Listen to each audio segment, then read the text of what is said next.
Welcome to Tibalt's Apprentice. I guess I said we'd be back with a deck tech, and we're back sooner than I thought with a deck tech. Oh, yeah. So, today's question before we start, before we talk about the deck that you have here, how often do you retroactively upgrade your decks? The new sets out, new Capenna, the Dominaria set's out now. What else is out? And what are you changing? Do you change it every time? Do you wait? Do you?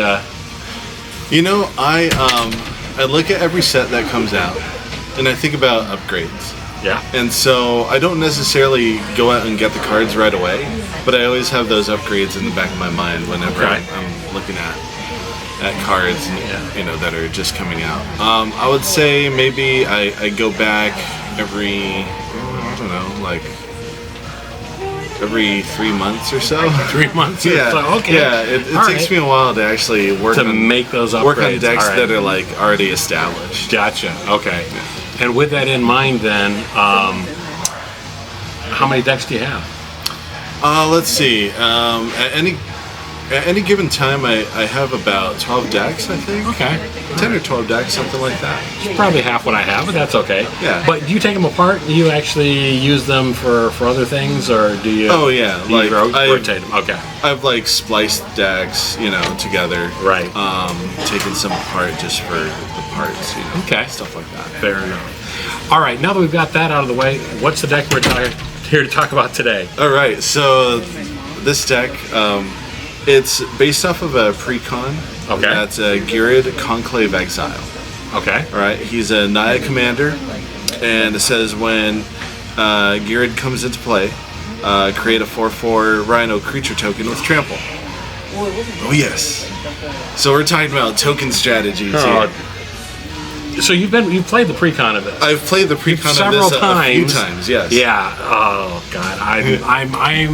I'm in horror then at the idea that you've actually modified it or made changes. Well, the reason why I got this deck specifically is because I wanted to play something other than blue and black.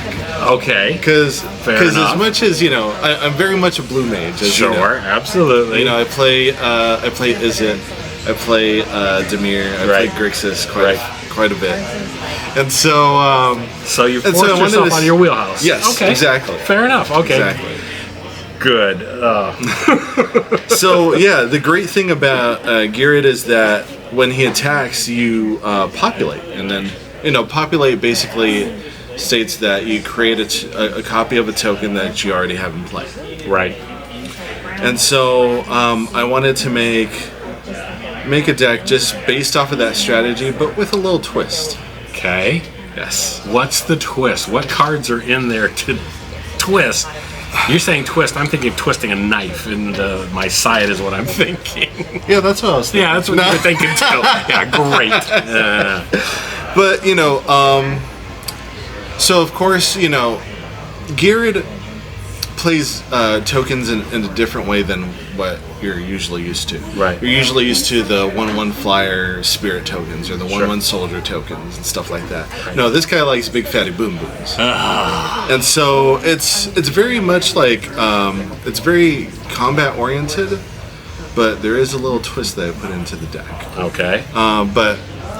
But just to start off with, just to help out the combat, I've put in cards like Growing Ranks that have populate. Growing Ranks is an enchantment, and it simply states at the beginning of your upkeep, populate. Okay. But I have a bunch of other cards that populate also as populate well. along the way. Sure. Okay. So 4/4 Rhino tokens with trample. I mean, those are significant. Yes. Populating those a bunch of times is significant, and so I wanted to just highlight that. All right. Also, there are cards that there are creatures I have in the deck that take advantage of all of these tokens coming into play. Right. Devilish Valet. Mm-hmm. It came out in Streets of New Capenna. It's a 1/3 Devil Warrior with Trample and Haste. And it says whenever another creature enters the battlefield under your control, double Devilish Valet's power until end of turn. And so if I'm bringing in, 2, 3, 4, my 5 tokens. Like it's he gets up there. He gets up there in power.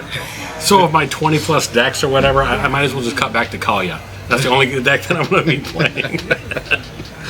So I mean that's he could take out a player. You're right. Like by himself because of that trample, and the haste helps too. Sure. For that. Another creature that I wanted to use and take advantage of, like the populate synergies, is Angel of Sanctions.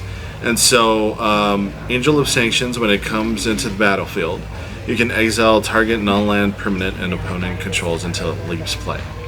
But the important thing about it is that it has the embalm. The embalm mechanic to mechanic, it. yes. Okay. So you can pay 5 generic and 1 white to exile it from your graveyard and create a token of it. Okay. That comes into play, and it's a it just counts as a white zombie angel with no mana cost. Okay. What's great about that is then you can start populating the token and then start like exiling a bunch of things. No. And so that's that's one of the things I wanted to do. Speaking of there's just going to be a big emoji here of a face crying at this point, I think. And you know what card goes really well with populate? Cards like Anointed Procession. Anointed Procession, and also Doubling Season, things like that. So basically I'm using it for the token ability, where if an effect would create 1 or more tokens under your control, it creates twice as many. Okay, I'm going to stop you for just 1 second. What would you consider this deck? CEDH, casual, on that scale? I think a number between 1 and 10. Where does this fall? And now, is it tested? It's untested. It's untested. Okay. Yeah. At this point, what do you make a prediction? Where do you think it's going to fall? I think it's probably around 5 or 6. Really? Yeah, out of 10. Okay. Yeah, I don't think it's. I think it's pretty casual, but because of the power of some of the cards I've put in here, right? It bumps it up to like a 6, maybe 7. Okay. Maybe 7. Okay. We'll have to revisit this later on and see where you think it falls. Yeah. After that, okay. after a few games, I don't know. We'll see. Anyhow, sorry. So yeah, I mean, so that's like the token populate strategy that I have going on. And so I also included a combo that I utilized back in 99, 98, like 98. We're approaching that 30-year mark of Magic at this point. Yeah. And we've both been in there for nearly that long, so yeah. Okay. So in Tempest, there was a nice little card that came out called Earthcraft. Yes.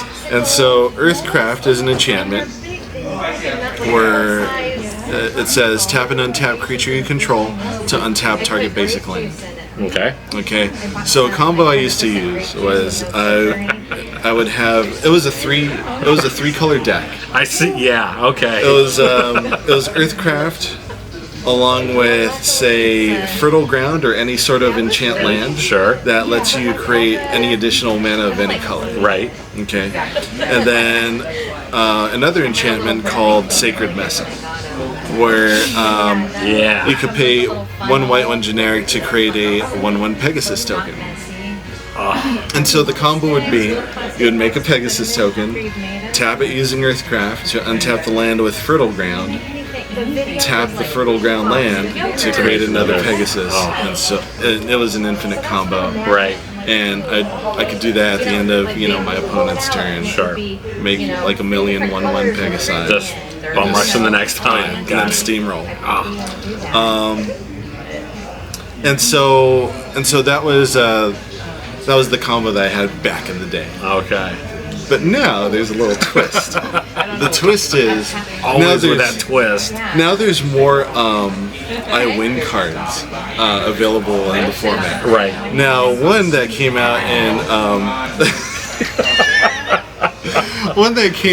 obviously I hadn't seen this deck before. But now that I see every nightmare is coming true here as far as the cards. Where's my cup? I need to collect some tears. So Streets of New Capenna, as soon as I saw this card, I thought to myself, this card has to go into this deck. Yeah, and I noticed you got the pretty copy of it too there. So the card I'm one. talking about is Halo Fountain. Yeah. And so Halo Fountain is a white artifact, 2 generic, 1 white. And it has 3 abilities. The first ability, you tap 1 white mana and tap Halo Fountain to untap a tapped creature you control and create a 1/1 green and white citizen creature token. Okay, that's cool. Right. You can also tap 2 white and untap 2 tapped creatures you control to draw a card. But the real spice, the real good stuff, is the third ability, which is you pay 5 white mana, tap Halo Fountain, untap 15 tapped creatures you control, and you win the game. I have no doubt that you're going to get to those 15 creatures pretty quick. You know, with Sacred Mess out there, it might help. Yeah, it might help a little. So that's one win con. Okay. On top of either like steamrolling a person, right? You know, that's one win con. Another win con that I put into the deck is Burn at the Stake, and I've never really seen this card played. Before in any of the games I've played of Commander, right? Or even any videos I've seen on YouTube or anything. Okay. And so, Burn at the Stake is a red sorcery, 2 generic, 3 red, and as an additional cost to cast Burn at the Stake, tap any number of untapped creatures you control. Okay. Burn at the Stake deals damage to target creature or player equal to 3 times the number of creatures tapped this way. Oh my gosh. So let's say I have 10 Pegasi out there. Right. I happen to have an opponent who's at 29 life. Well, with Burn at the Stake, yeah, you just burn that person out. All right, fair enough. And then, or unfair enough. And then another card that I put in from this card is from Strixhaven. It's called Strixhaven Stadium, and it's a 3 cost mana rock. No, I typically shy away from 3 cost mana rocks. I try to gravitate towards 2 or less, right? Just to make it a bit bit more speedy, consistent, and all that good stuff. But this has a nice ability where what's the twist? What's the twist?